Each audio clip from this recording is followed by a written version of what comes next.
Je me suis rendu compte que chaque jour, je me harcèle. Chaque jour, je me dis que ce que je fais n'est pas assez bien et je me compare sans arrêt.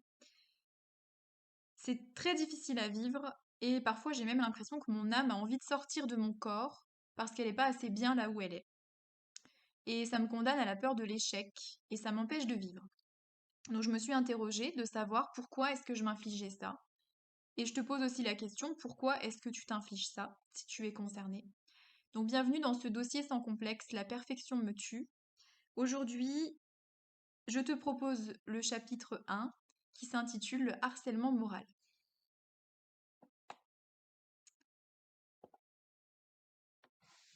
Normalement, dans notre société, le harcèlement moral, c'est quelque chose qui tombe sous le coup de la loi. C'est-à-dire que quand tu harcèles moralement une autre personne, tu es susceptible d'être puni pour ce que tu lui fais subir. Harceler quelqu'un moralement, même si j'ai pas la définition sous les yeux, ça veut dire que tu t'emploies à saboter cette personne, à la dévaloriser, à lui faire des remarques déplacées, voire même parfois à la martyriser, et c'est quelque chose qui est répété. Ce sont des actes qui sont quotidiens en fait. Donc ça peut être au travail, ça peut être dans la famille, et c'est quelque chose qui est extrêmement dur à vivre pour la victime.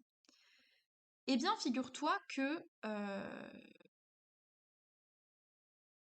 le harcèlement moral, c'est aussi quelque chose qu'on se fait subir à nous-mêmes au quotidien.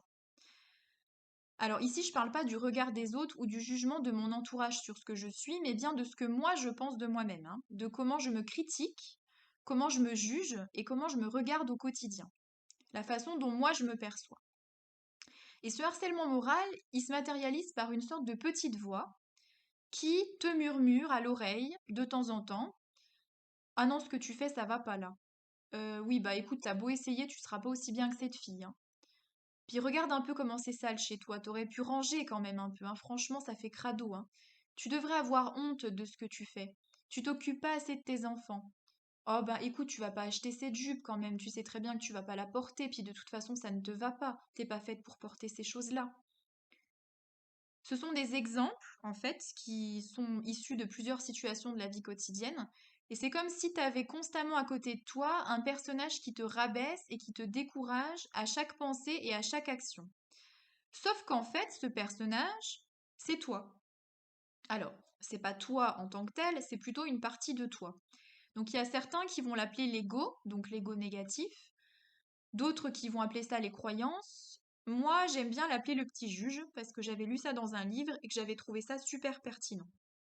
Donc si tu veux, tu peux même imaginer ton petit juge, essayer d'imaginer à quoi il pourrait ressembler physiquement. Moi par exemple, il a l'apparence d'une femme d'une cinquantaine d'années, très stricte, habillée tout en noir, avec un genre de baguette, qui serait systématiquement en train de me donner des ordres. Vous voyez un peu le style cliché du professeur super sévère qui va toujours vous rabaisser, vous mettre des mauvaises notes et vous faire comprendre que vous n'êtes pas assez bien et vous gratifier de petites réflexions un peu déplacées du style: «Ah bah dis donc, on s'est même pas rendu compte que t'étais là aujourd'hui, hein, parce que tu fais pas grand-chose», enfin ce genre de choses quoi. Et il intervient de temps en temps à n'importe quel moment de la journée. Il y a pas longtemps, j'étais en train de regarder une série sur Netflix et dans cette série, il y avait une super woman qui s'appelle Abby. Donc c'est une trentenaire super en forme physiquement, qui va faire son jogging tous les matins, qui a un visage magnifique, qui est toujours bien maquillée, qui est sportive, qui a un boulot dans des bureaux dans la finance ou je ne sais quoi. Elle a des talons aiguilles, des super robes. Enfin voilà, la vie de rêve, hein, un rêve vraiment. Et moi, je regarde cette série à la base pour me détendre, et quand je vois cette femme, au début, je me dis, waouh, elle est vraiment belle, elle est super jolie, elle a vraiment tout pour être heureuse dans sa vie. Puis, au bout d'un moment, ça finit par se transformer en un truc super négatif, du genre, ouais, mais bon, toi, tu seras jamais comme elle, en fait, hein. Toi, tu seras toujours moins bien, hein. Peut-être tu devrais mettre plus de robes. Tu devrais peut-être mettre des talons aussi parce que finalement tu fais pas assez féminine. Et puis tu devrais plus te maquiller parce que tu vois le maquillage ça met en valeur quand même. Et puis si tu faisais du sport tous les matins parce que ça fait quand même 2 mois que tu dis que tu vas faire du sport et t'en fais toujours pas. Regarde, elle est super en forme, elle a eu 2 enfants, elle court comme un lapin, c'est la classe quoi. Et ça s'enchaîne, ça s'enchaîne, ça s'enchaîne. Et c'est ce petit juge, en fait, ce petit ego qui est là et qui essaie de me convaincre, en fait, que je suis pas assez bien que cette fille, alors que finalement, c'est une série, quoi. Enfin, je veux dire, quel est l'intérêt de se comparer à une série? Et en quoi est-ce que ça m'aiderait? En quoi est-ce que ça m'aiderait dans ma vie quotidienne de ressembler à cette personne? Parce que moi, je suis pas cette fille et je le serai jamais.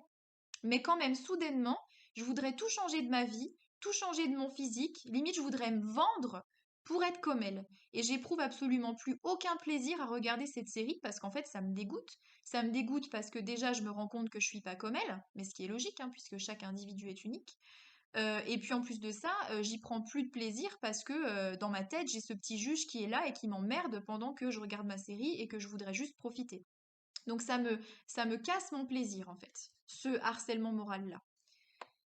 Un autre exemple, je cuisine un plat tout simple, je suis contente de me faire à manger, puis au moment où je m'y attends le moins, d'un seul coup, je m'entends me dire: «Oh, tu pourrais faire un effort, c'est quand même pas très élaboré, franchement, tu manges toujours la même chose, tu pourrais quand même être plus à l'aise en cuisine, tu pourrais apprendre des nouvelles choses, prendre des cours.»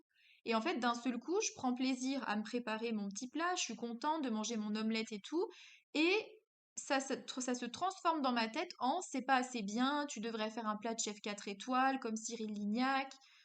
Et ça m'agace parce que je me dis mais pourquoi est-ce que c'est pas assez bien? Je suis toute seule là dans ma cuisine en train de faire mon truc, personne n'est là pour me critiquer ou pour me juger et moi je trouve le moyen de me critiquer moi-même. Donc je me demande mais pour qui est-ce que ça doit être assez bien? Pourquoi? Pourquoi est-ce que là, à ce moment-là, au moment où je prends plaisir à faire mon activité, je suis encore en train de me harceler moralement? Je ne sais pas. Et c'est tant de situations dans la vie quotidienne où en fait il y a ce petit juge qui est là et qui te rend dingue en fait, où tu penses d'horribles choses de toi-même. Et ce qui est drôle, c'est que avec tes amis, de manière générale, quand tes amis ont un problème, que ça va pas très bien, etc., ben t'es super indulgent. Tu vas les écouter, tu vas leur dire que c'est pas grave, tu vas les soutenir dans l'échec, tu vas les valoriser, tu vas être là pour eux, tu vas être bienveillant. Et ce qui est quand même remarquable, c'est que tout ce côté empathique, avec de la compassion, vraiment sympa, tu peux l'avoir avec tes amis ou même avec tes enfants ou avec des membres de ta famille, mais par contre, tu l'auras pas avec toi. Avec toi-même, tu seras toujours plus critique, toujours plus dans le jugement, toujours plus en train de te rabaisser. Et c'est comme si en fait tu te disais à toi-même que tu ne le mérites pas, que tu ne mérites pas cet amour en fait, cet amour, cette acceptation, etc., etc.